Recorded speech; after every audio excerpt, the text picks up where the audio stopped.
افغانستان ته بهانه شو. هیڅوک نشي کولای چې د پاکستان لوی دستي د متحده ایالاتونو د اجازه پرته دې مقصد ته د پاکستان رسیدل ممکن دی په دغه حالت کې. پروژې ټولې د پوز دي، نظامی پروژې دي، ترهګری پروژې دي. افغانان د پاکستان لپاره دلته په خپل هیواد کې جنگ نه کوي. نیابتي ډلې په 13-15 لسیزو کې ولیدل شوې چې څوک یې جوړوي. پاکستان څه وکړه په دې جګړې کې، څه په ډاګه شول. د امریکا ساختي ملکیت د افغانستان د پاکستان هیئتونه په مسلسل ډول باندې امریکا ته لاړل. د پیسې ورکړل، نیابتي ډلو د جوړولو پروجیکټ ورکړ. پردي اهداف هم تعقیبوي، خپل اهداف هم تعقیبوي. امریکایان باید په هیڅ عنوان افغانستان ته نشي ولاړ، بګرام ته نشي ولاړ. دا د پاکستان غوښتنه ده، د پاکستان هڅه ده. د ټي ټي پی موضوع پاکستان ته څه ډول ده؟ دا زما خبرې نه دي، دا د شیخ رشید خبرې دي، دا د مشرف خبرې دي، دا د عمران خان خبرې دي. د پاکستان جګړه د امریکا سره په همغږۍ باندې ده. طالبانو تر واک لاندې وسلې په نشه کړې له منځه یوړې، سپکې ودرنې. پوځ په یو پنجره کې دغه ټول قومونه ساتلي وو. له بده مرغه هغه ولسونه چې دوی په وړاندې ولاړ دي هر ورځ ځپل کېږي. د پوځي پروژو لپاره زمینه برابروي. لهذا د پاکستان ساتنې لپاره هیڅ ډول پالیسي او ستراتیژي نشته. ګټې وټې او څو پیسې لاسته راوړي. پاکستان په نړیوال مارکیټ کې هیڅ څه نه دي ورکړي، نو دای داسې ساتلی دی چې هغه د سیروم وړه نری قطره د روانه دی، باید نه مړ شي نه وپایي. بسم الله الرحمن الرحیم. د سیاق درنو لیدونکو سلام، زه عابد احساس یم. د نن بحث موضوع دا ده چې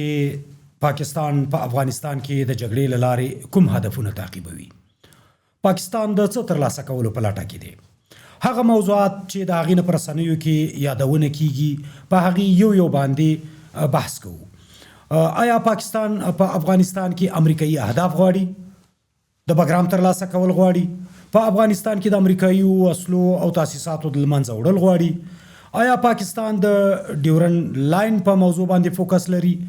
آیا پاکستان د ټي ټي پی موضوع چې د رسنیو د سر ټکی دی غواړي چې په افغانستان کې په نښه کړي؟ که دا غواړي ولې تر اوسه پورې په افغانستان کې پاکستان نه دی توانېدلی چې د ټي ټي پی یو غړی هم په نښه کړي؟ نور کوم داسې اهداف دي چې پاکستان د هغې په لټه کې دی؟ آیا د سیمې ناامني ده؟ سیمې ته د ناامنۍ وړل دي. هغه وسلوالې ډلې چې په پاکستان کې دي هغه سیمې ته انتقالوي. په دې اړه باندې د سیمې هیوادونه څومره بیداره او ځیرکه دي او څومره پاکستان کولی شي چې دغه اهداف ترلاسه کړي. د دې ټولو ټکو د څېړنې لپاره او د دې د شننې لپاره را سره په بحث کې د پوهنتون استاز، د سیاسي چارو شنونکی او لیکوال ښاغلی نجیب آزاد صاحب دی. آزاد صاحب تاسې ته هرکلی وایو. استاد صاحب جوړ په خیر، جوړ په خیر. خیر اوسئ. آزاد صاحب بحث له دې راپیلو چې د پاکستان د ستراتیژیک ډیپ خبرې مخکې دي، په دې کتابونه لیکل شوي، په دې مقالې لیکل شوي، اوږده بحثونه پې شوي دي. خو په اوسنیو سیاسي حالاتو کې، په سیمه کې، په نړۍ کې د نړیوال نظم په نوو خبرو کې او د پاکستان جګړه په افغانستان کې مختلف اهداف په ګوته کیږي. په ایران باندې د امریکا جګړه او په ورته وخت کې د پاکستان برید په افغانستان باندې تر څو پورې د ایران سره د افغانستان له لارې کوم کومک ونه شي، سیمې ته د ناامنۍ وړل، په افغانستان کې بې ثباتي، د امریکایي اهدافو ترلاسه کول، په یو به پې بحث کوو. خو اول پوښتنه به دا وي چې پاکستان د څه په لټه کې دی؟ په لومړۍ پوښتنې چې دا پیل کو او بیا به ستاسو د خبرې په تایید یو به خبرې په وکړو. پاکستان په اوس مهال کې همدا اوس چې څه کوي یا کوم بریدونه کړي دي په تیرو 2-3 میاشتو کې، هغه د هغه سند له مخې بې له دې چې تحلیل سي د قراینو، د اسنادو او د شواهدو پر اساس خبرې وکړو. کابل لس ورځې وړاندې د پاکستان د لوی درسیز د دفتر څخه متحده ایالاتونو یوې ادارې ته چې هغه غیر انتفاعي اداره ده او هغه د لابي دپاره کار کوي او په هغه کې عموما هغه کوم مدیره هیئت چې د هغه کسان دي چې هغه لوړپوړي چارواکي پاته سوي دي، په ځانګړې توګه د متحده ایالاتونو د امنیت د شورا غړي پاته سوي دي. هغو ته یو لیک راستول کېږي 10 ورځې وړاندې، زه به بیا تاسو ته کاپي هم در واستوم، او په هغه کې د دې ادارې څخه غوښتنه کېږي، د لابي اداره ده، چې د دې دپاره د پاکستان دپاره د متحده ایالاتونو د اول یا د سپین ماڼۍ سره داسې لابي وسی چې دغه بریدونه چې پر افغانستان دی کړي دي او کوي دې ته د ادامه ورکړي او د دې سره مرسته وکړي تر څو پاکستان او متحده ایالاتونه په ګډه خپل ګډ اهداف ترلاسه کړي. د دې لپاره خو طبيعي خبره ده چې لابي ادارې چې دلته دی میلیون ډالر اخلي نو هغه پیسې ذکر خو په هغه سند کې نه دی راغلی نو طبيعي خبره ده چې د خپل افر یا به خپل وړاندیز به د پیسو په بیل سند کې کړی د دې سند څخه دا معلومیږي چې هغه څه چې متحده ایالاتونو په د متحده ایالاتونو ولسمشر په تیرو بلاسو 12 میاشتو کې په وار یادونه کړې ده چې په افغانستان کې د متحده ایالاتونو پاتې وسلې که څه هم د افغان په صفت او د داس چا په صفت چې دا مسایل زه وخت نه وخت تعقیبوم او څېړم په افغانستان کې د متحده ایالاتونو یو مرمم نه ده پاته البته د متحده ایالاتونو د ساخت یعنی د سلا هغه وسلې چې پاتې د امریکا ساخت دی ملکیت د افغانستان دی ځکه دا د افغاني جمهوریت ملکیت او د استراتیژیک تړون مخې غوته ورکول شوی بهرحال خو اوسنی ولسمشر خپل دریز دی او هغه د ډیرو پالیسي او استراتیژي او قوانینو به پروا هم نه کوي نه د نن په امریکا کې نه د باندې په وار دا ول چې متحده ایالات په افغانستان کې چې کومې وسلې پاتې دي هغه باید امریکا ته ورکول شي که نه ورکول کیږي هغه باید لمنځه ولاړ شي دغه یو هدف دی او د دې ترڅنګ خپل لابي په متحده ایالاتونو کې تاسو ولیدل چې د متحده ایالاتونو ولسمشر هغه څه ډول شخصیت چې دی هغه حتی د خپل ډیر نږدې ملګرو د خپل کورنۍ د غړو هم په هغه سه لوړو الفاظو ستاینه نه کوي لکه په تیرو شپږو میاشتو کې چې د پاکستان د لومړي وزیر او د پاکستان د لوی درستیز وکړه او دا ویل په وار چې د پاکستان لوی درستیز د تر ټولو د خوشته فیلډ مارشل دی او د پلان سلسله عملي کوي دا جمله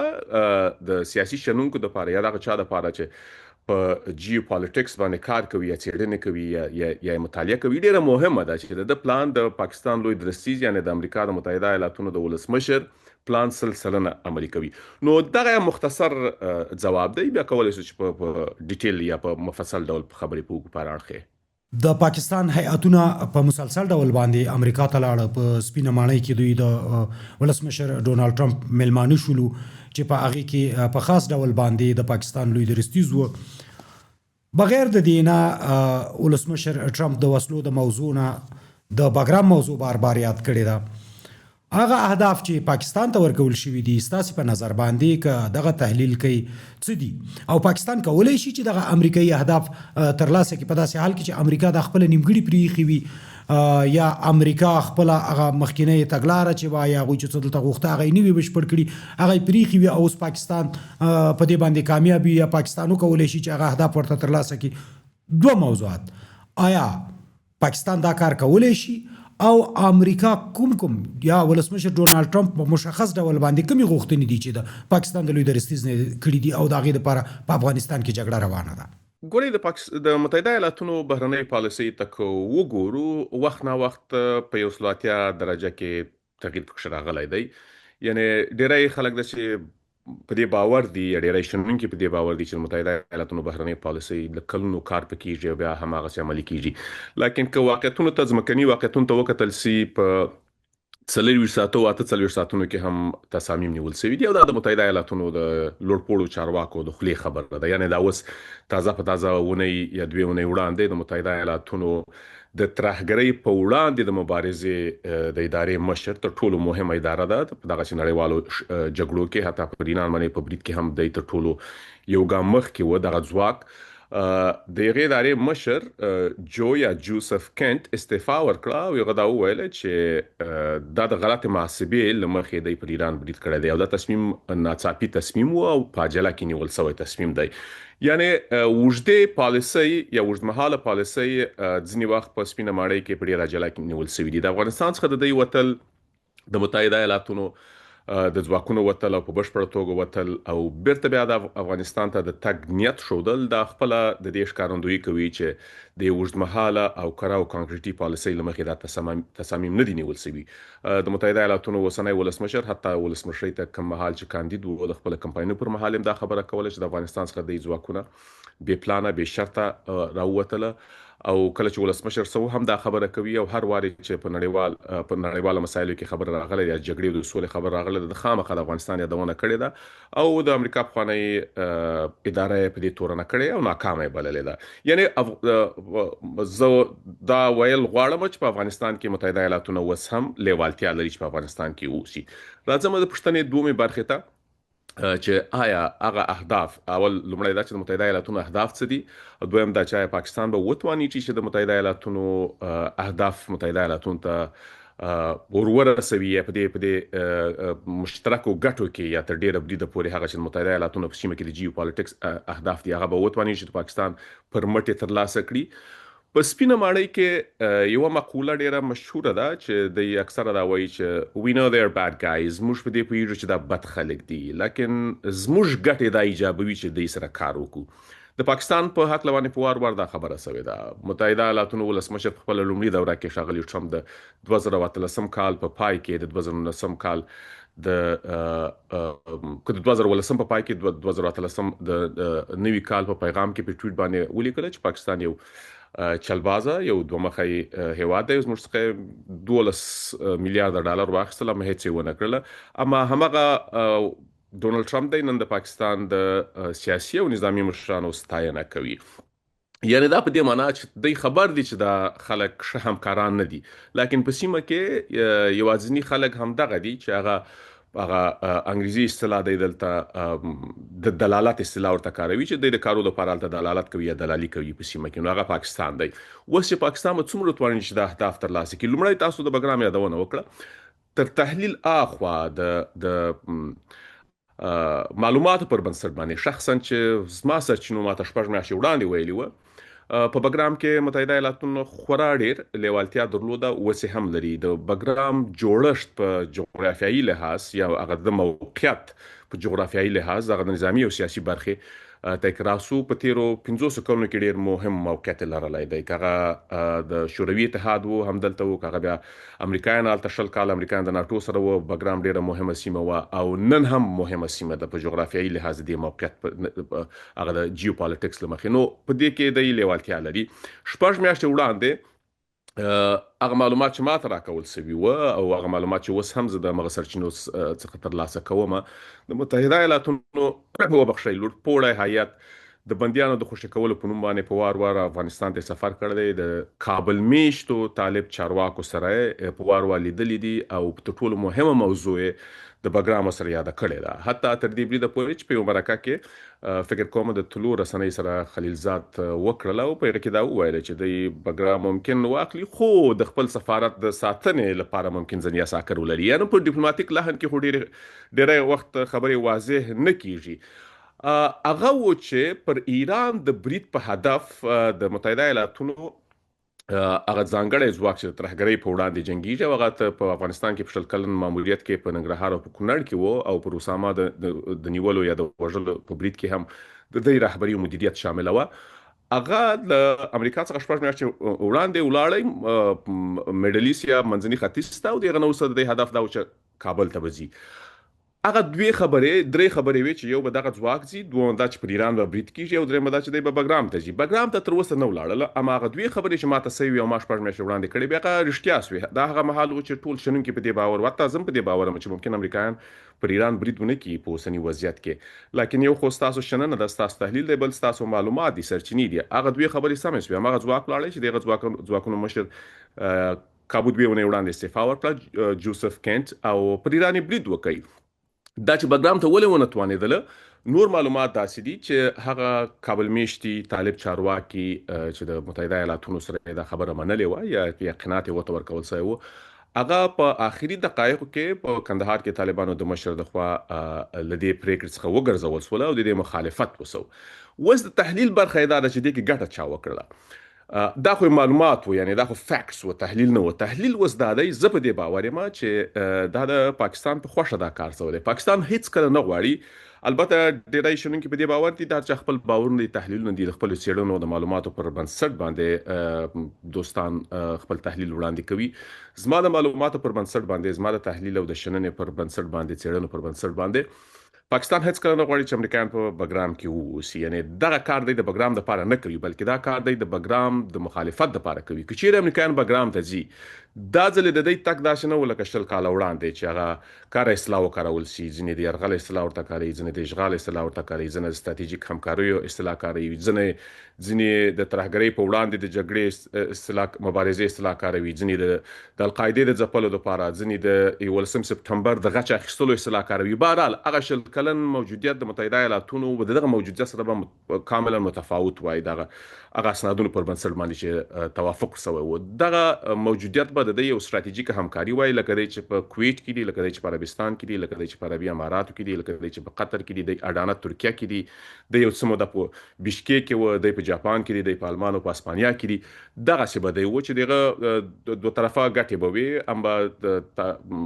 افغانستان ته خپل ګټې وي چې څومره دی توانېدلې وای ظرفیت چې څومره وای خپل ګټې په منلې وای ام د متحده ایالاتونو وس کې د افغانستان ته تلای نو بیا پاکستان د دې سیمې د ټیکداري هغه په هغه کچه باندې چې وسه دغه پروجیکټ اخیسه یا د اخیسو هڅه کوي د اقل د لاس ورکوي ځکه د امریکایانو خپل فزیکی موجودیت په سیمه کې هغه د بګرام په څیر په سیمه کې چې د منځنۍ اسیا او د چین او د ایران په منځ کې پروت دی او دغه سیمه په سیاسي او په نظامی ډول باندې د تر څار لاندې وای نو بیا خو پاکستان ته ډیر اړتیا نه پیښېدله امریکایان باید په هیڅ عنوان افغانستان ته نشي ولاړ بګرام ته نشي ولاړ دا د پاکستان غوښتنه ده د پاکستان هڅه ده ځکه کدی نځي بیا د پاکستان پر مټ باندې په افغانستان کې متحده ایالاتونو هغه ډول چې د چارلی ویلسن یا د سړی جګړې د پدې خو خپل پروژې عملي کړې دي جیوپولیټیکل امغه څه به عملي کوي او د دې په بدل کې په پاکستان میلیارډونو ډالر اخی ځکه بل تولید خدای نه لري نو معلومات هم دغه دي چې په دغه اخري دقایق کې پاکستان په کندهار کې طالبانو پر مشر د فشار راوست چې باید دا کار ونیسي او دا کار ونسو حتی هغه ځواکونه منځني ختیځ ته رسیدلی و او ډیری طالب مشران کابل میشي طالب مشران د کندهار سره په دې شی باندې ډیر زیات خفه سوي دي ځکه د استراتیژیک تړون مخې د هڅه کوله چې هغه ته دی وی او استراتیژیک همکاري به دا شي چې د ترهګرۍ په وړاندې د هغه نیابتي ډلو په وړاندې په ځانګړي توګه په عنوان کې داسې و چې د داعش په وړاندې به دا په ګډه همکاري هلته وي او د داعش په وړاندې خو طالبان هم د مبارزې ادعا لري او امریکایان هم دا خطر د ګواښ تعریف ورته لري هغه برخه دا ده چې پاکستان هیڅ کله نه غواړي چې امریکایان بیا افغانستان ته ولاړ شي لہذا هغه نفوذ چې په طالبانو کې درلود هغه وکاروي وس نو په ورته وخت کې هغه وسلې چې په افغانستان کې پاتې دي د امریکایانو لپاره د ګواښ بدلولو باندې پاکستان ډیره زیاته لابي وکړه وسې هم کوي هغه سند کاپي تاسو د لیږلای سم چې متحده ایالاتونو هغه لوی ادارې د لابي ادارې تر استول سوي دا په بدل کې طبي خبر دغه لسګونه میلیون ډالر یا سلګونه میلیون ډالر اخلي د لابي لپاره ځکه د هیوادونو په کچه لابي ده وس که موږ راسو دې ته په تیر یو میاشت کې په ځانګړي توګه په تیر یو میاشت کې د فبرवरी د شلمې د پیښ را په دی خوا چې په کابل باندې بریدونه په نګدار باندې بریدونه وسوله د خوګیانو نه بیا په کابل بریدونه وسوله بیا دغه د متعدینو روغتون په نشه سو تر وسه پورې د پاکستان اعلامیه ته کوم وګورو سیاسي او یعنی د سیاسي د نظامی او د خبري جنسو اعلامیه ته دا ویلي دي چې د سپین بولده کې د طالبانو تر واک لاندې وسلې په نشه کړې لمنځه ویوړې سپکې ودرنې د په خپل اعلامیه کې دغه ویلي چې بګرام په نشه کې الته د ډرون سټوریجونه یا د ډرون هنګرونه لمنځه ویوړل او ځینې سپکې درنې وسلې لمنځه ویوړل د ریشخورو یادونه وکړه چې په ریشخورو کې ډیپو د وسلو ډیپوګان لمنځه ویوړل د په ویل اعلامیه کې هم دا نه دی ویلي چې د ټي ټي پی مشرانو وژل دا اعلامیه چاته پیغام لري یعنی د وسلو وسکه چیرته مثلا د ټي ټي پی مسله هم یو ته په یو هواد برید کوي الته مشروع غیر مشروع نظام هر نظام چې د بیل بحث دی ته په هغه هواد کې وسلې څنګه لمنځه وړي دا خو د ټي ټي پی وسلې نه دي او تستا ادعا یو هم د شنه د ټي ټي پی مشر تا ورلې دغه پیغام چاته دی یعنی دغه د دې رسنیز او سیاسي او نظامی اعلامیه چې خبريږي دا چاته وایي چې ما د وسلې لمنځه وړلې خو طبي خبره ده دا هغه چاته وایي چې هغه ته دا ډاډ ورکړي چې دا وسلې لمنځه وړم که چیرې آزاد صاحب دلته چې د ټي ټي پی بحث تر ازوزو د مخکې پوښتنه لرم د بحث تراتلو ډیر من خبر خطا سو ډیره خطا شریک کړه د ټي ټي پی موضوع چې پاکستان په افغانستان کې په همدې عنوان او تر همدې نامه لاندې جګړه شروع کړې ده ټي ټي پی په پاکستان کې د پاکستان په پوځي مرکزونو باندې په چاونیو باندې په پوسټو باندې مستقیما ورزي برید کوي دغه سره په خط کې جګړه کوي او کله چې یو جګړه د یو پاو سره په یو کرخه کې وي په یو خط کې ور سره جګړه وي یعنی مسؤلیت د امغه هیواد د چې اغلته غواخه او خطر لمنځه ویسي تر امدی نامه لاندې چې دغه جګړه را شروع شو په افغانستان کې جګړه را شروع شو په افغانستان باندې دوی برید وکړ تر امدی عنوان لاندې د ټي ټي پی موضوع پاکستان ته څه ډول ده یا یو بهانه وا چې په امده بهانه باندې په تدریج سره د زمينه برابر کړ چې د افغانستان سره جګړه شروع کی یوازې ټي ټي پی نه په پاکستان کې د 1940 را پدې خوا چې د جوړ سو په 48 کې په کشمیر کې چې کوم قبایل و جنگوله او له هغه نه وروسته چې بیا لشکر طیبه او جیش محمدي په کشمیر کې و جنگوله او بیا تر د جهادي ګوندونو تر جوړښت او بیا القاعده او بیا وس داعش او ټي ټي پی او یعنی زه د امریکایي چارواکو یا د امریکایي لیکوالانو یا د افغان چارواکو پخوانی چارواکو د لیکوالانو له قوله دا خبره نه کوم، زه د پاکستانیانو د قوله دا خبره کوم. د پاکستان مشهور لیکوال احمد رشید په خپل کتاب کې پاکستان on the brink، پاکستان د خطر پر څنډه، په هغه کې ډیر واضح لیکي چې دغه ترهګرې یا نیابتي ډلې چې دي په بشپړه توګه پاکستان جوړ کړي، پاکستان یې کنټرولوي او پاکستان د نن په پاکستان کې د اهدافو لپاره چې اته د خپل سیاسي او ملکی حکومتونه هم په د همدې نیابتي ډلو لارې ګواښلي دي او وژلي دي، ترور کړي دي د بېنظیري په ګډون. دا د خپل کتاب کې وایي او د دې ترڅنګ د هند د ګواښ لپاره د دې ترڅنګ پر امریکا د لوی قرارداد د ترلاسه کولو پر دې د خرڅولو لپاره ټي ټي پی تر اوسه پورې مسند او شواهد چې کوم ترلاسه شوي دي په تیرو 14 کلونو کې ټي ټي پی چې څومره فعالیت کړی دی، اسناد او شواهد دا ښیي چې ټي ټي پی په بشپړه توګه د پاکستان د خوا مدیریت شوې ډله ده. دا که اوس اختلافات راغلي نه یې زم ردولی سم نه یې تاییدولی سم، لکن تر دې وړاندې کله چې ټي ټي پی نوی فعالیت پیل کړ ډیر اسناد او شواهد موجود دي. داسې اسناد او شواهد موجود دي چې د ویډیو په شکل کې چې ټي ټي پی مشران په د دې په چک پوینټو کې د پاکستاني پوځیانو سره یو ځای ناست دي. یعنی تاسو به د ترهګرۍ په وړاندې د مبارزې دپاره لومړی طرحه ویره او ترهګره ډله جوړوي، بیا به عملیات کوي. په تیرو 14 کلونو کې 14 عملیاتونه لوی نظامی عملیاتونه پاکستان کړي دي چې 14 عملیاتونه کې په ټوله کې متحده ایالاتونو سره شریک وو، یا په مستقیم یا غیر مستقیم ډول، یا د ډرون بریدونو له ادرسه لارې، یا هم د میلیارډونو ډالرو لارې، او یا هم د لوجستیکي مرستو لارې چې په هغه کې راه نجات او راه میزان او ضرب عذاب او دا 14 سمونه د 14 عملیاتونو ټول زما نه دي په یاد، خو په دې 14 عملیاتونو کې په 14 کلونو کې دی ونه توانېدل چې د ټي ټي پی یو مشر هم ووژني. او دا ټول عملیاتونه بیرته په قبایلي سیمو کې سوي دي، د لوی افغانستان په هغه سیمه کې چې د پاکستان تر ولکې لاندې تر قبضې لاندې ده اوس، او په همغه کې په میلیونونه هغه یاداشتونه چې د پاکستان د یونیسیار د ادرس ورکول سوي دي، په هغه کې تر 12 میلیونه ډیر پښتانه بې کوره سوي دي، په هغه کې خلک وژل سوي دي، په هغه کې خلک تریتم سوي دي، خوست هم راوښتي دي، ډیای خان او د سیمو ډیر غازي خانه پورې خلک مهاجره سوي دي، د دې ځمکې نیول سوي دي. بیا هم ټي ټي پی نه ده وهل سوی او د دې یو دوه مشران که وژل سوي یا نیول سوي یا په لوګر کې یا په کونړ کې افغان ځواکونو یا امریکایي ځواکونو په تېرو 16 کلونو کې نیولي یا وژلي دي یا بندیان کړي دي، چې بیا طالبان چې راغله د یې خوښې هم کړل بېرته چې بندیخانو کې وه، په پلچرخي کې وه. نو دا په دې معنا چې ټي ټي پی یو له هغه ابزارو څخه دی چې پاکستان په تیرو 4 لسیزو کې، او دا زما خبرې نه دي، دا د پاکستان د سیاسونو خبرې دي، دا د شیخ رشید خبرې دي، دا د مشرف خبرې دي، دا د عمران خان خبرې دي چې په 2019 کې د ملګرو ملتونو په کلنۍ غونډه کې چې کورونا وه او آنلاین غونډه وه، په هغه غونډه کې ډېر په واضح ډول وویله او دا یې ومنله. دا خو د دوی خپلې خبرې دي. نو کله چې ټي ټي پی او د ټي ټي پی په څیر ابزار نه وي، بیا د ترهګرۍ په وړاندې جګړه نشي کولی. کله چې د ترهګرۍ په وړاندې جګړه ونه کړي، هغه پوځي رژیم چې پاکستان کې دی، هغه پوځي رژیم نشي رامنځته کېدلی، او هغه پوځي رژیم چې نه وي پاکستان کې، که څه هم خلک په دې باور دي چې پاکستان یو ورځ پوځي رژیم نه وي او پاکستان به یو ډیموکرات هیواد وي، په کومه چې پاکستان کې پوځي رژیم نه و، په هغه ورځ پاکستان نشته. ځکه د دې جوړښت، د دې هغه څه ډول چې ودل سوی دی دا هیواد، د قومونو، د خلکو، د جغرافیایي لحاظ باندې، د افکارو په لحاظ باندې، دا مطلق په دیکتاتوري ټوټالیټیرین یا په استبدادي شکل ساتل سوی دی. کومه ورځ چې دغه مسله حل سي او پاکستاني پوځي رژیم تر واک لاندې ونه لري، پاکستان بیا نسته. نو د همغه رژیم د ساتلو لپاره بیرته فابریکې ټولې د دی دي، ملکی پروژې ټولې د پوځ دي، نظامی پروژې د دی دي، ترهګري پروژې د دی دي،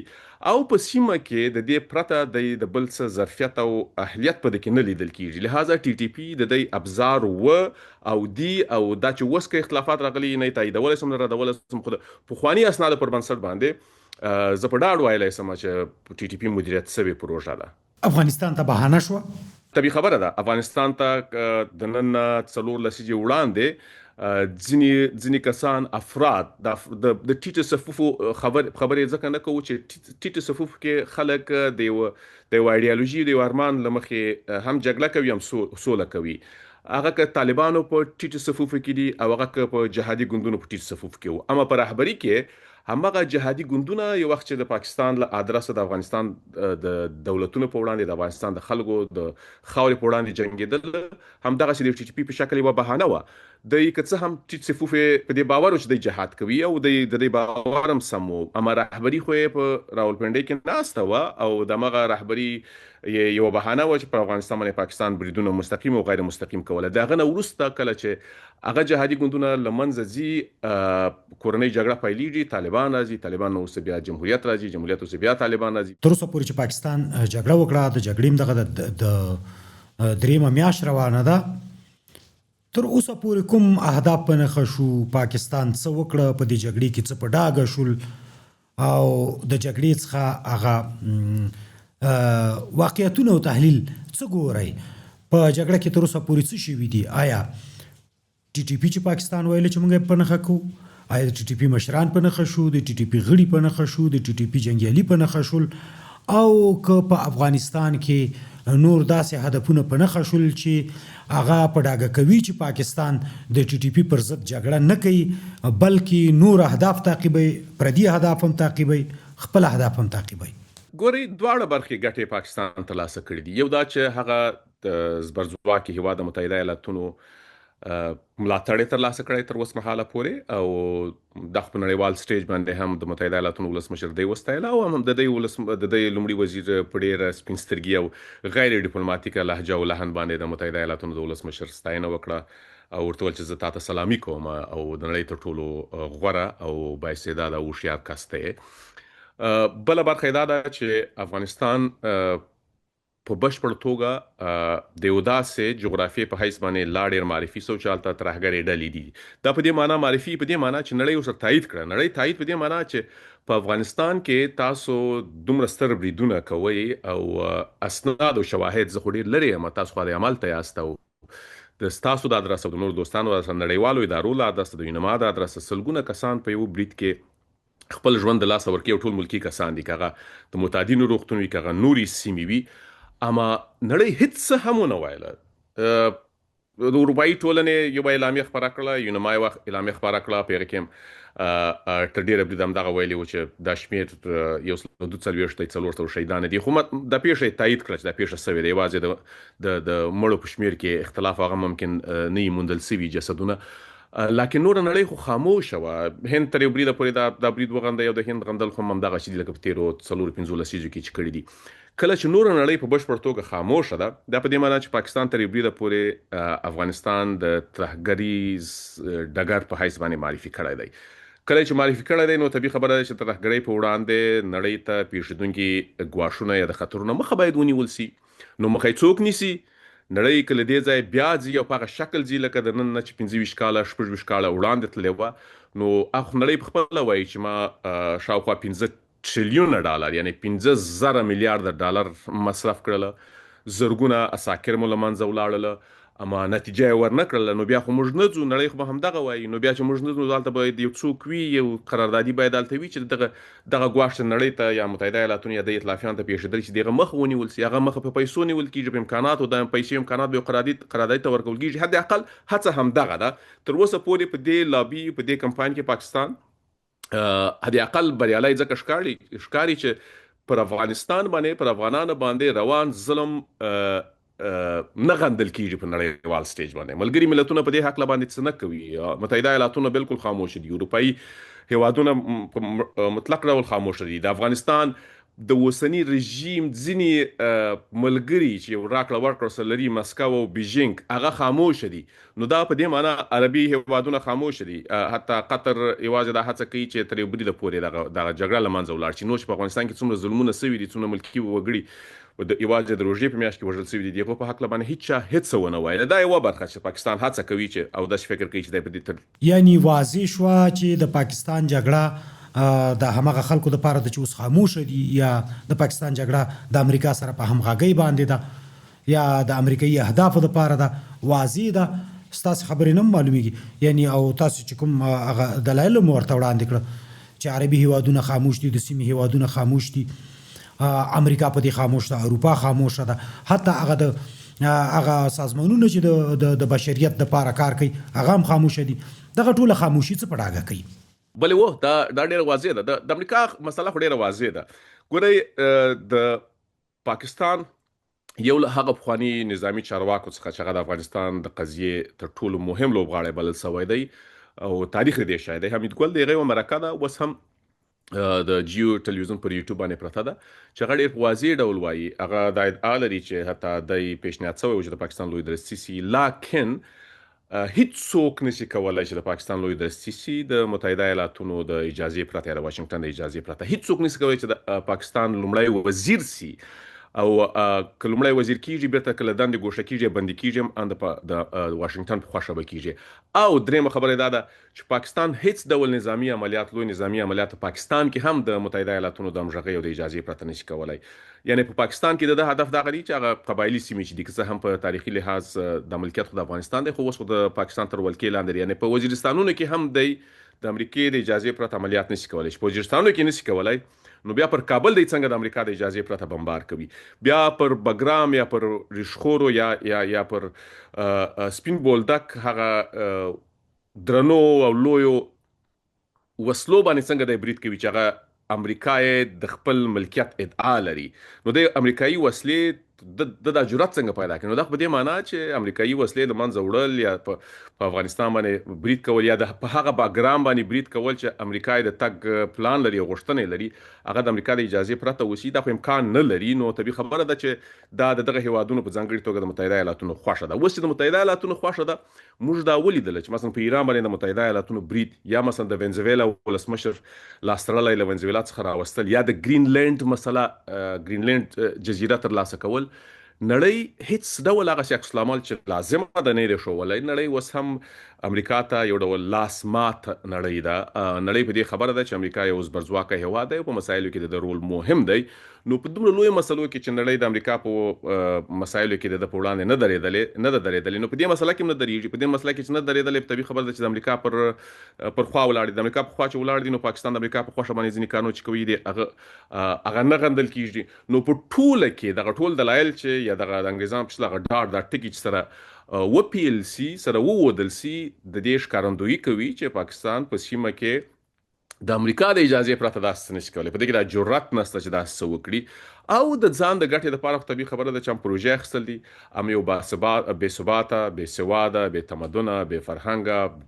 د نړۍ څخه منزوي افغانستان د پاکستان په ګټه دی ځکه چې زما د اولادونه چې پیدا کیږي دغه په وینه کې دا دی چې پاکستان زموږ دشمن دی زما خاوره لاندې کړې ده او هغه به د په ډي ان اې کې دا وي چې دی به راپورته کیږي نو د دغسې یو ماشوم د مخنیوي دپاره چې هغه یو بې سواده ماشوم نسل رالوی شي هغه د خپل ارزښتونو څخه ناخبر وي هغه د پاکستان په وړاندې لاس ماته وي هغه په هیڅ ډول عصري ټکنالوژي او سواد نه یې پوښل سوی هماغسې افغانستان خو د پاکستان په ګټه دی نو هغه ګټه هم ترلاسه کړې ده نو په ټوله کې بلې و هم د نړۍ دپاره کار کوي هم د خپلو ګټو دپاره همدلته د خپلو ګټو د پاکستان دپاره راځو د امریکایي ګټو باندې تاسو خبره وکړه واضح دلایل مو وړاندې کړل چې د پاکستان جګړه چې د کومو ګټو دپاره د په هغې باندې هغه خلک خاموش دي او هغوی عکس العمل نه ښیي او نړۍ هم ځان سره خاموشه کړې ده او د سیمې د هیوادونو به هم ځینې مجبوریتونه وي د چین به هم ځینې مجبوریتونه وي چې پاکستان لري همداسې به د منځنۍ اسیا او د عربي هیوادونو به هم ځینې مجبوریتونه وي چې پاکستان ته لري د هغې د خاطر به څه نه وایي او خاموشه به وي خو د پاکستان د شخصي ګټو موضوع ته د پاکستان د شخصي ګټو په تړاو باندې ویل کېږي چې پاکستان لکه څنګه چې تاسو ویل چې بې ثباته افغانستان دلته د پرمختګونو نه پاتې افغانستان دلته د نړۍ سره د اړیکو نه پاتې افغانستان د پاکستان په ګټه دی په داسې حالت کې چې د افغانستان هر بچی اوس په دې باندې پوه دی او د پاکستان نه یو نفرت لري او هغه څوک هم چې د پاکستان دپاره که د پاکستان یوه خبره ورسره بدرګه کوي هغه افغان هم موږ تاسو ګورو چې د ټولو افغانانو د نفرت وړ ګرځېږي په دغسې حالت کې چې د افغانستان یو تاریخي ولس د افغانستان هغه ولس چې همیشه د خپلې خاورې دپاره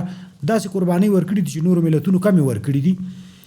پاکستان به وتوانیږي چې خپل هغه اهداف چې دلته د بېثباتۍ اهداف دي یا نور د کابل د ورانولو اهداف دي یا په افغانستان کې د هیڅ ډول پرمختګ چې هغه هیڅ پرمختګ ونه شي د هغې مخنیوی دی په کابل کې د یوه اداره هم جوړه پاتې نه وي د پاکستان په ګټه ده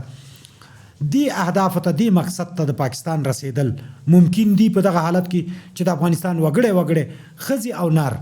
د پاکستان نه نفرت لري د پاکستان په ضد باندې ولاړ دي د پاکستان په ضد خبره کوي د پاکستان هر خبره او د پاکستان هر ایجنډا د افغانستان سره دښمني ګڼي. احساس صاحب یو د عاطفي بحث دی یو د احساساتو بحث دی یو بیا د فکر او تفکر او شعور بحث دی دا واقعیت دا سمه خبره ده چې د افغانستان سلسلنه یعنی سلسلنه په دې معنی چې هغه ماشوم چې په سیزني کې دی او په خو بد پوسی هغه په دې پویږي چې پاکستان څوک دی دا احساسات په خپل ځای دي خو دا احساسات خو نه دي پیدا سوي دا احساسات خو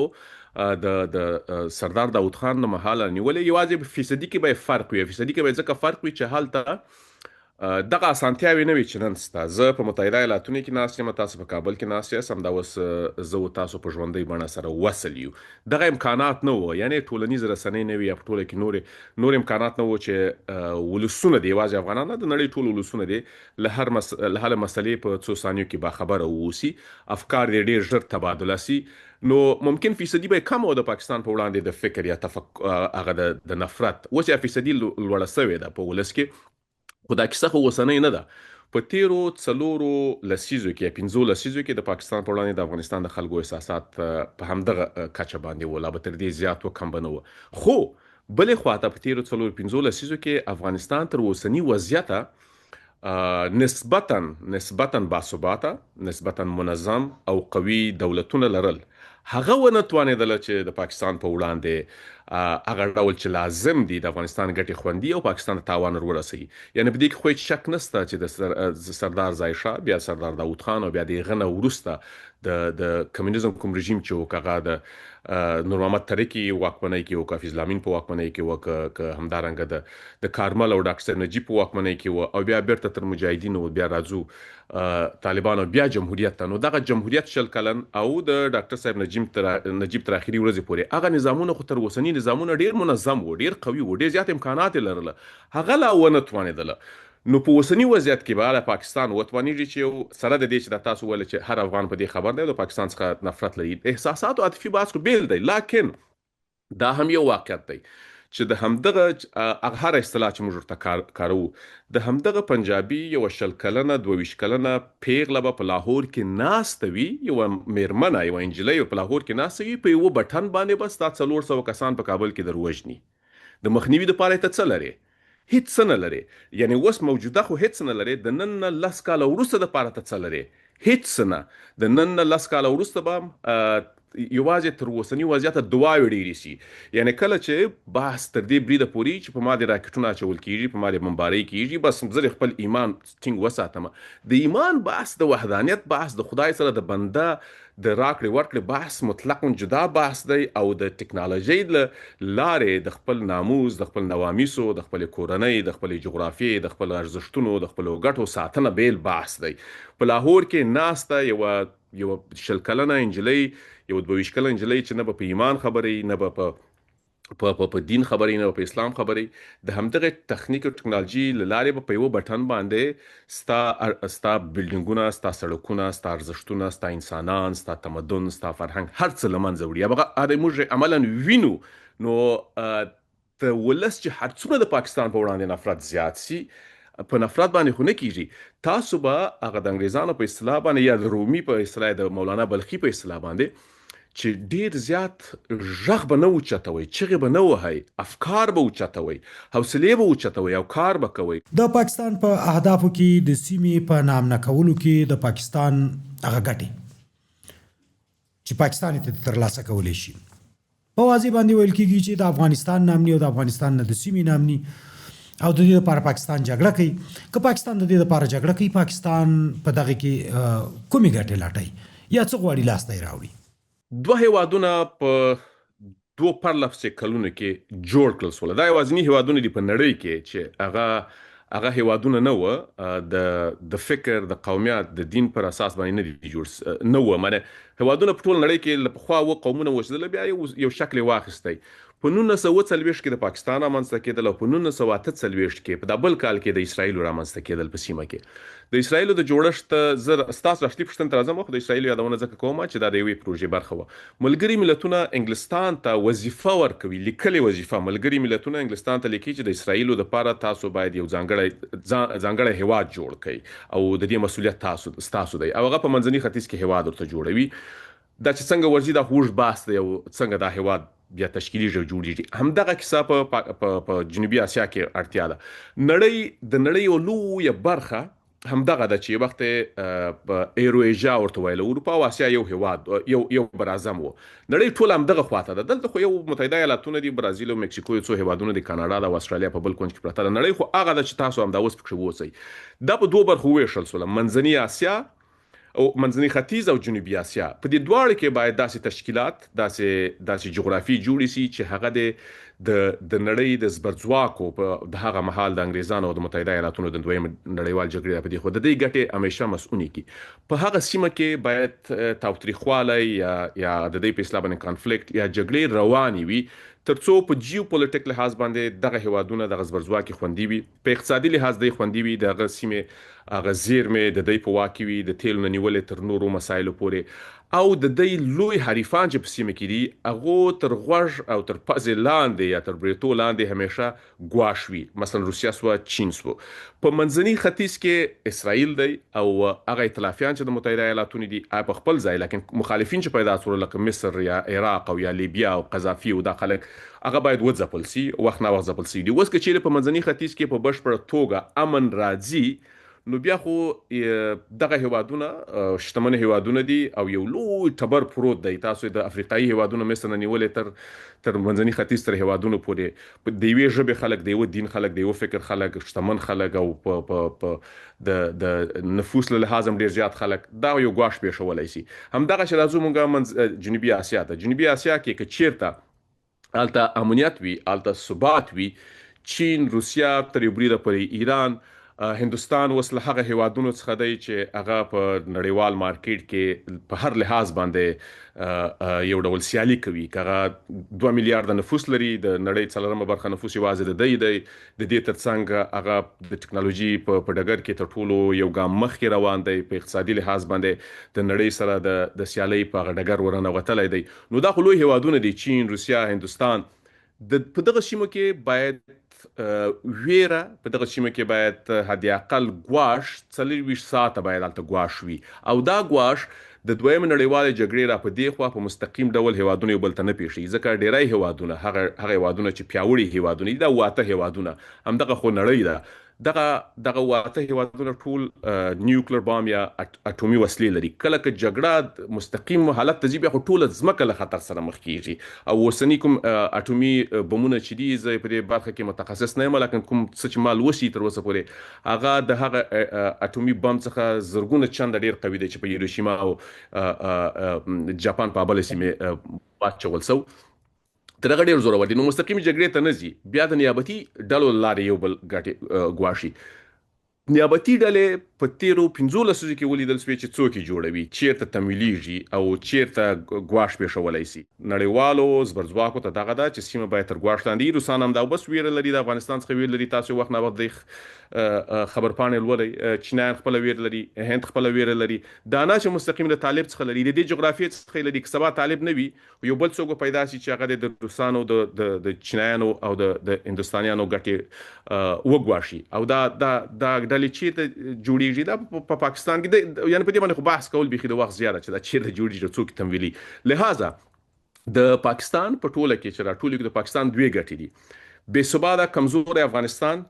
د هغه داوی څخه ولېږي چې موږ له تیرو 24 کلو څخه لرو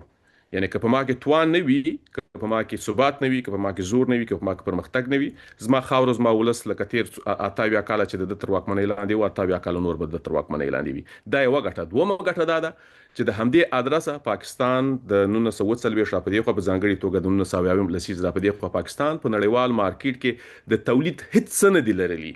یعنی نور نړۍ هغه چې کنټریبیوشن ورته وایي برخه اخلي، چا په ټکنالوژي کې برخه اخیسته ده، چا په زیربناو کې برخه اخیسته ده، څوک په فرهنګ کې خپل رول لوبوي، څوک په طبابت کې لوبوي، څوک په اوس په ای آی کې خپل برخه لوبوي. لیکن پاکستان په نړیوال مارکیټ کې هیڅ ډول کنټریبیوشن نه دی لرلی. نړۍ ته د هیڅ څه نه دي ورکړي چې هغه د نړۍ د پرمختګ برخه وګرځي پرته له نیابتي ډلو. له یو پوځي رژیم نه دا تقاضا هم نه کېږي، د یو پوځي حکومت نه یو پوځي دولت نه دا تقاضا هم نه کېږي. خو ما مخکې په سر کې دغه وویله چې که چیرې دغه پوځي حکومت یا رژیم نه وي نو دغه هیواد نسته. یعنی دغه رژیم جوړ هم د دې شکل هم دغسې دی. دا خو داسې نه دی چې د 1940 را په دې خوا جوړ سو. دا چې کله جوړیږي همغه تشکیل چې د انګریزانو پاته و همغه تشکیل یې د پاکستان په نوم جوړ کړی، یعنې نظامي. آزاد صاحب دغه ته د سیمې هیوادونه خو په دې ټولو دا هر څه ورته لوڅ شوي دي، د سیمې هیوادونو ته لوڅ شوي دي. دا اوس چین په دې باندې پوه دی چې د سیپیک پروژه ولې د دوی ځنډېږي، ولې د سیپیک پروژه د ستونزو سره مخ کېږي، ولې پرمختګ پکې نه راځي. ځکه چې لوی درستیز د امریکا ولسمشر ته هلته په ښکاره باندې هغه ورکوي، اطمینان ورکوي چې دا شی به نه کېږي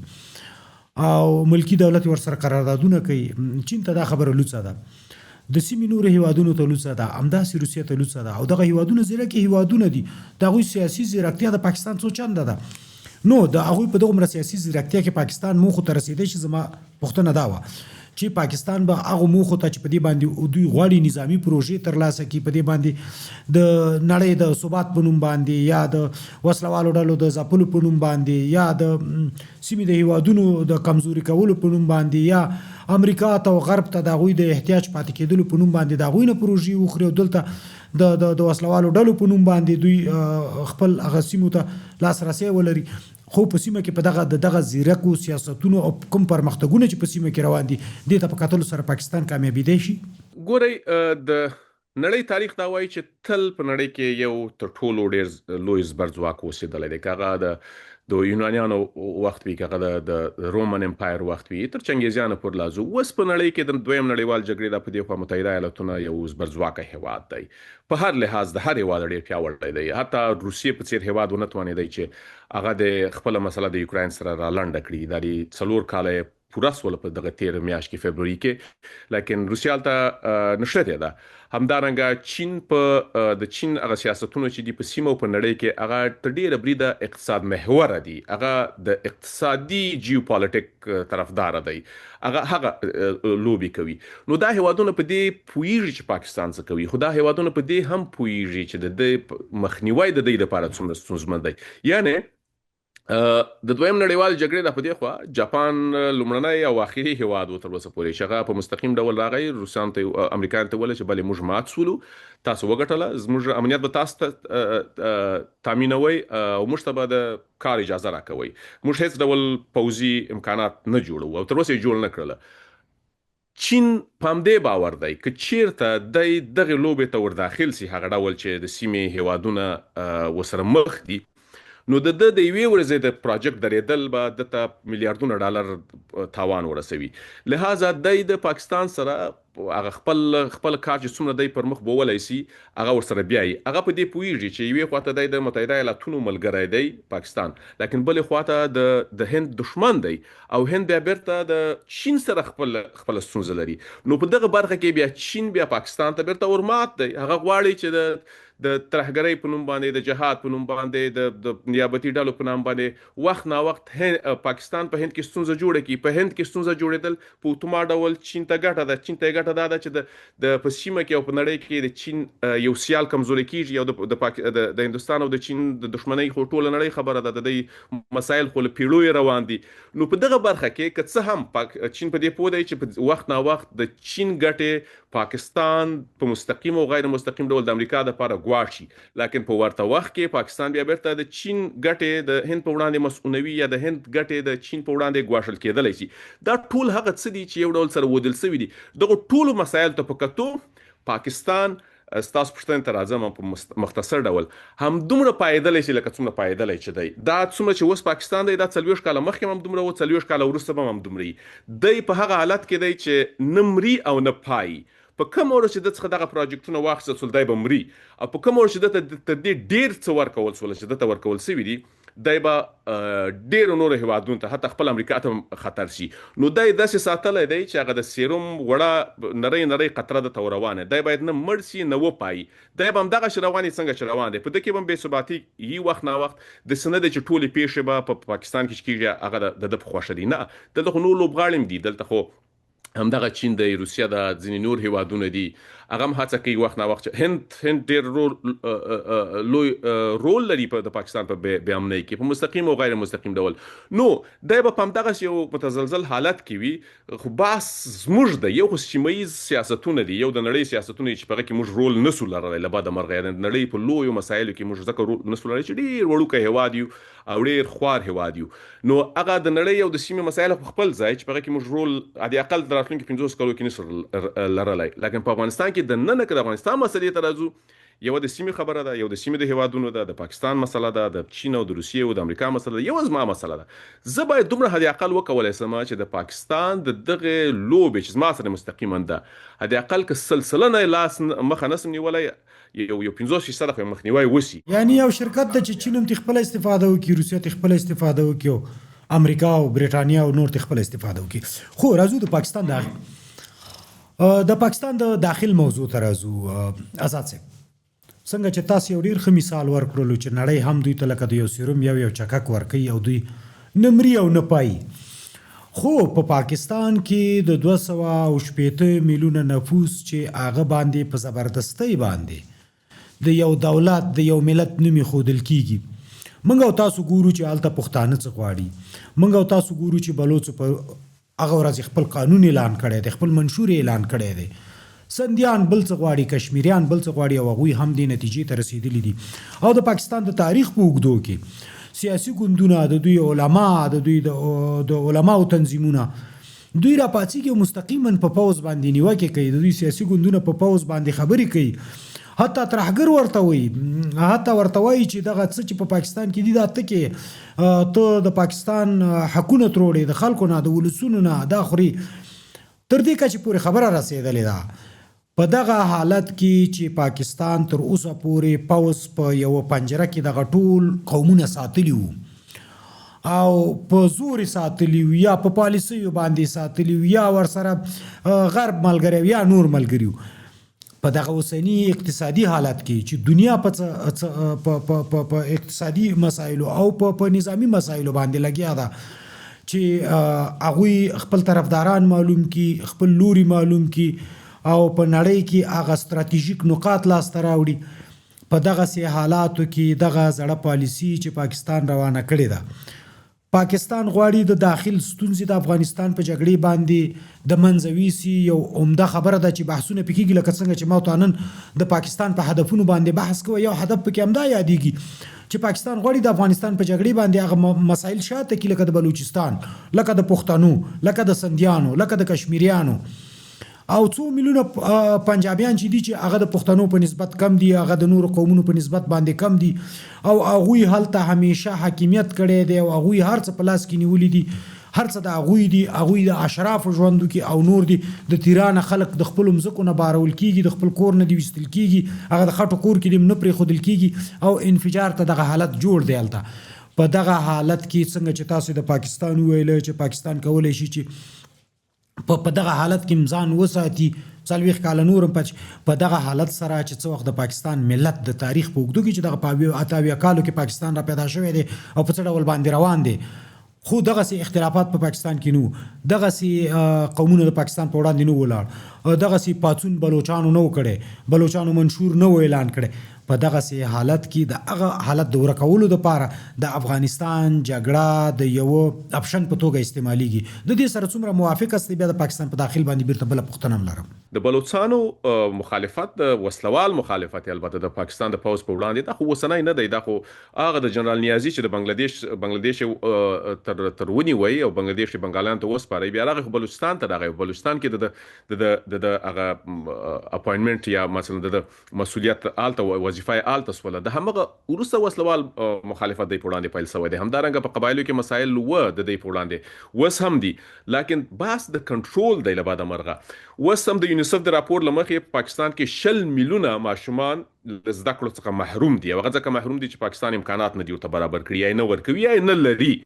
یعنی پاکستان خو په دننه کې په اقتصادي لحاظ په سیاسي لحاظ له مسایلو سره مخ دی، لکن بیرته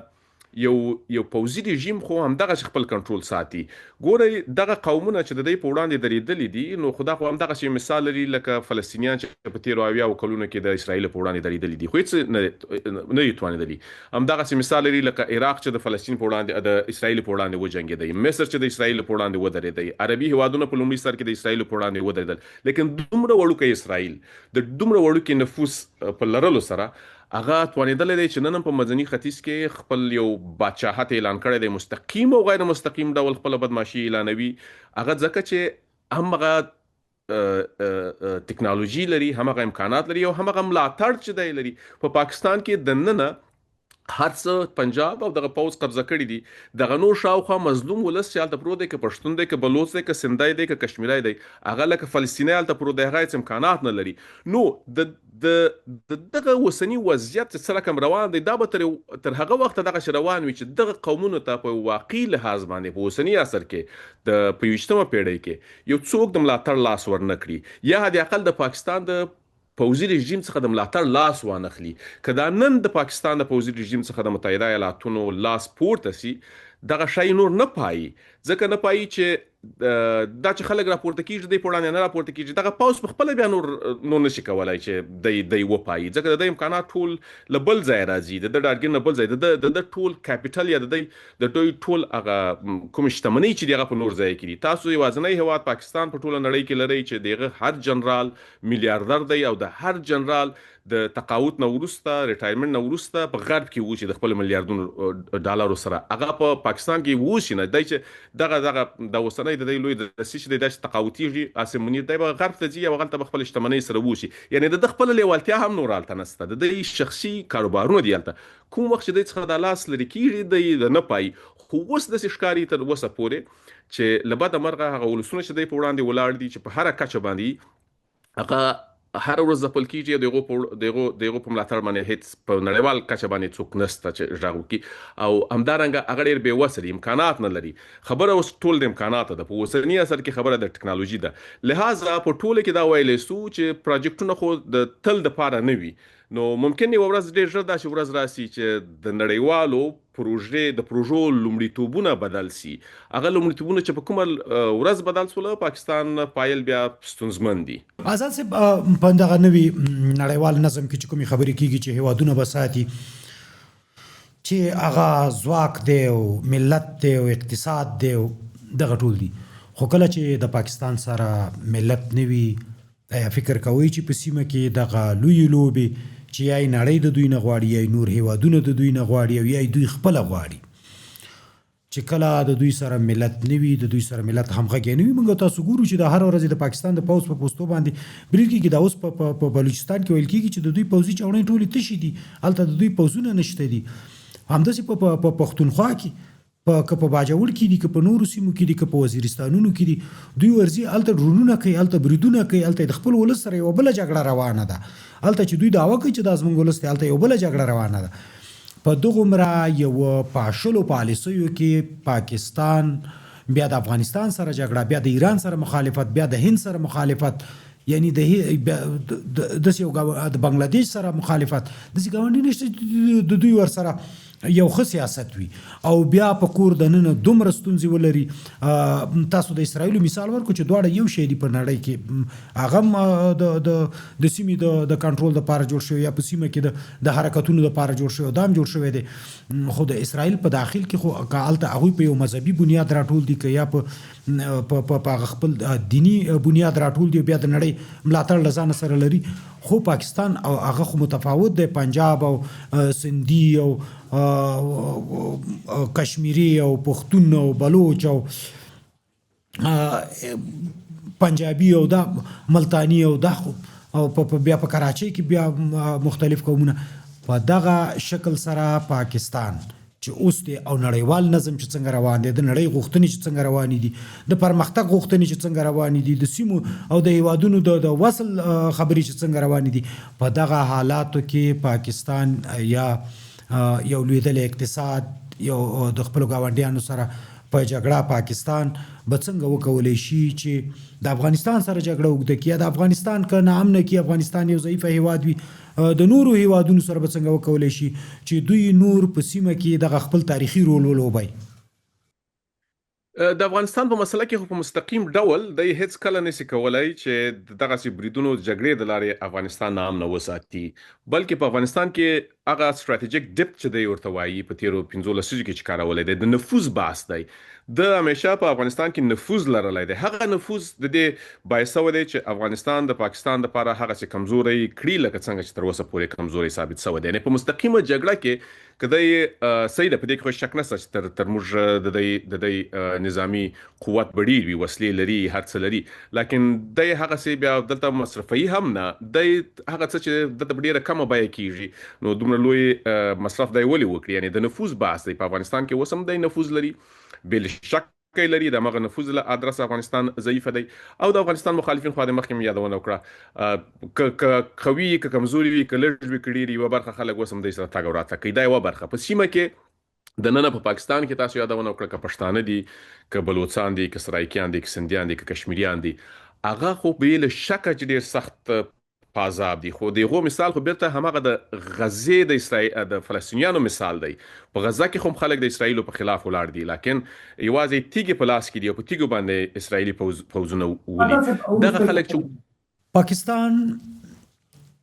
یو اوږده ستراتیژي لري او کني لري، او آیا یو د پوځ نه یو لار ورکه ده او په دې لټه کې دی چې په سیمه کې په منطقه کې او یا په خپل داخل کې بیرته د پوځي پروژو لپاره زمینه برابره کړي او د لنډ مهال لپاره په بیا د دوی القلون شي، د دوی الک پیلون شي او پوځي رژیم په بیرته خړوب شي، او کنا یو پاکستانی ستراتیژي شته ده. تر ډیره تحلیلونه موږ تاسو ګورو چې پاکستانی ستراتیژي او ستا په خبرو کې چې اوس تر څومره پورې ما وکتل، یعنی هغه زه چې کوم نتیجې د تاسو خبر نه ورسېدم چې داسې یو پالیسی نشته ده چې هغه یو پاکستانی پالیسی وي، د پاکستان د ګټو په بنیاد وي، د پاکستان د تګلارو په بنیاد وي، د پاکستانی اهدافو په بنیاد وي. یعنی پاکستانی پالیسی نشته او یو لار ورکه پالیسی ده او غواړي چې فقط ګټې وټې او څو پیسې لاسته راوړي. ګورې په ټوله نړۍ کې یوازینی پوځ نړۍ به بیخي موږ پرېږدو اسلامي نړۍ به راواخلو، اسلامي هیوادونه د یوه اسلامي هیواد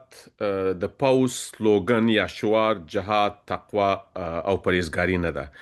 د دې ټوله کیسه هم دغه ده او د دې جهاد هم د دې تعریف کړی جهاد دی. د پاکستان په نوم باندې هیڅ ډول پالیسی، هیڅ ډول ستراتیژي وجود نه لري. هغه څه چې د پاکستان جوړښت رامنځته کړی دی، البته دغه اوسنی جوړښت چې موږ پوځي رژیم ورته وایو، هغه ستراتیژیک ډیپ په نامه باندې یو ستراتیژي ده. هغه ستراتیژیک ډیپ یا ستراتیژیک ژورتیا همغه ده چې د هر وخت باید ترهګرې ډلې، نیابتي ډلې جوړې کړي او د هغو سره ولوبېږي، نور لپاره ولوبوي. تر دې هاخوا هیڅ نه لري. نړۍ یو بل رقابت ته ننوتونکې ده. نن که نه وي ډېره لنډه په کال 2-3 کې د مصنوعي ځیرکتیا یو رقابت ننوتونکی دا ډېر خطرناک رقابت دی. یعنی په ټوله کې مصنوعي ځیرکتیا ډېر اسانتیا هم رامنځته کړي دي چې موږ تاسو اوس وخت نه لرو چې په غوښنه مفصل بحث وکړو، لکه یو ډېر خطرناک وضعیت هم رامخته کولای شي. دغه رقابت ته نړۍ ننوتونکې ده او په دې رقابت کې بیا د پاکستان ستراتیژیک ډیپ یا د پاکستان اړتیا له منځه ځي. لہذا د پاکستان ساتنې لپاره، د پاکستانی پوځي رژیم ساتنې لپاره پاکستان نه پخوا پالیسی لرله، نه نن لري، نه د پالیسی جوړونې ظرفیت لري او نه د هوډ لري، ځکه دا د افرادو مسله ده. افراد هلته پروژې دي. یعنی هر څوک چې د پاکستان د پوځ لوی درستیز وي، هغه په دې خبر دی چې راتلونکي 500 کلونو کې څو نور لوی درستیزان راځي او څوک دي. یعنی یو د قطار ټاکل شوی دی، یا سمونیر نه اوس چې څوک راځي هغه هم ټاکل شوی دی او دا یې ټاکي، دغه نه اوس چې څوک راځي هغه هم ټاکل شوی دی. یعنی دلته د افرادو دولت دی، پوځ حکومت لري، پوځ هیواد لري، او د دې پوځ ستراتیژي هم دغه ده چې ته باید ترهګرې ډلې، نیابتي ډلې جوړې کړي او دا نیابتي ډلې او ترهګرې ډلې څو کلونو کې نور اړتیا یې ختمیږي ځکه نړۍ یو بل رقابت ته ننوتونکې ده. هغه رقابت کې پاکستان نشته ځکه هغه ظرفیت دی نه لري، هغه تولید دی نه لري. لهذا د پاکستان ساتنې لپاره هیڅ ډول پالیسي او ستراتیژي نشته. یوازې د ویرې په نوم باندې تر اوسه واکمني کړې ده او دا ویره خو ډېره دوام نه کوي. ډیره مننه آزاد صاحب چې په بحث کې مو راسره برخه واخیسته او مسایل مو په ډیر ښه ډول باندې واضح کړه. کور ودان. ژوند ستاسو نیم کور ودان وي. درنو لیدونکو له ښاغلي آزاد صاحب سره بحث تر همدې ځایه پورې و. تر بیا د الله په امان.